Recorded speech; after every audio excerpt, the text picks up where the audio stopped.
2-3 തവണ ആയതിപ്പോ ഞാൻ അടുത്ത പ്രാവശ്യം പൈസ ഇല്ല ഞാൻ കുത്തിരി അടുത്ത മാസം തരാം.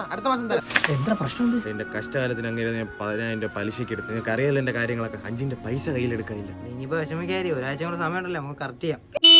ബ്രോ ഒരു കൊറിയർ ഉണ്ടായിരുന്നു. അയ്യോ ഇന്ന് ചൊവ്വാഴ്ച ആയിരുന്നല്ലേ? അപ്പൊ ആൻഡ്രോയിഡ് സ്റ്റീരിയോ തന്നെ. ബ്രോ 10,000 അല്ലേ? സ്കാനർ ഒന്ന് കാണിക്കോ? അല്ലേ ബ്രോ പ്രീപെയ്ഡ്. അയ്യോ ബ്രോ ഞാൻ അതങ്ങ് വിട്ടുപോയി. ഇപ്പൊ അല്ലെ എന്റെ 10,000 പോയനെ. ശരി ബ്രോ, ഓക്കെ. അല്ല ഞാൻ ഇപ്പൊ ഇത് വാങ്ങിച്ച അധിക ചിലവാണെന്ന് നിങ്ങൾ വിചാരിക്കല്ലേ?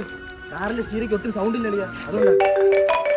ഹലോ സാർ, ഞങ്ങൾ കറക്കമ്പിൽ പറക്കം വരുന്ന അലയക്കടയെന്നായിരുന്നേ. സാർ ഒരു അലോയ് ബുക്ക് ചെയ്തില്ലായിരുന്നു? പേയ്മെന്റ് നയിക്കാവോ? പേയ്മെന്റാ? അത് ഇന്നലെ വൈകുന്നേരം 30,000 അയച്ചായിരുന്നു നിങ്ങൾ അക്കൗണ്ടിൽ. അയ്യോ സോറി സാർ, ക്ഷമിക്കണം കേട്ടോ. മകളെ നിന്നെ കാണാതിരിക്കായിരുന്നു. ഈ പ്രശ്നമില്ല, എന്റെ അഡ്വാൻസ് ഒന്ന് വേറെ മോനെ. മാമ എന്തോ ഒരു കോൾ വിളിച്ചാ പറയാ പൈസ അങ്ങോട്ട് ഇട്ടേരത്തില്ലായിരുന്നു. 30,000 രൂപയല്ലേ അയച്ചിട്ടുണ്ട് കേട്ടാ. പിന്നെ ഇതുകൂടെ ഒന്ന് ഫിറ്റ് ചെയ്യണം.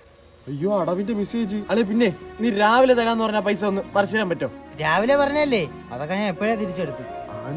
കാറിൽ സാമാനങ്ങൾ ഓടിച്ചു വെക്കാൻ 10-30,000 രൂപയൊക്കെ ഉണ്ടല്ലേ, ലോൺ അടയ്ക്കാൻ പൈസ ഇല്ലേ? കാറിന്റെ ബേസിക് നീഡ്സ് അല്ലേ ഞാൻ വാങ്ങിച്ചു വെക്കുന്നത്. ഓ പിന്നെ ഇത്രയുള്ള ഏരിയയിലും വലിയൊരു ടിവിയും തള്ളിയിരിക്കുന്ന വീലും, അതായിരിക്കും നിന്റെ ബേസിക് നീഡ്സ്. ഇവിടെ എന്റെ അക്കൗണ്ടിൽ 10,000 രൂപ ഇല്ലാത്തോണ്ടാണ് നിന്റെ അടുത്ത് ചോദിച്ചാൽ. അതിന് നീ ഇങ്ങനെ ഡയലോഗ് അടിക്കൊന്നും വേണ്ട.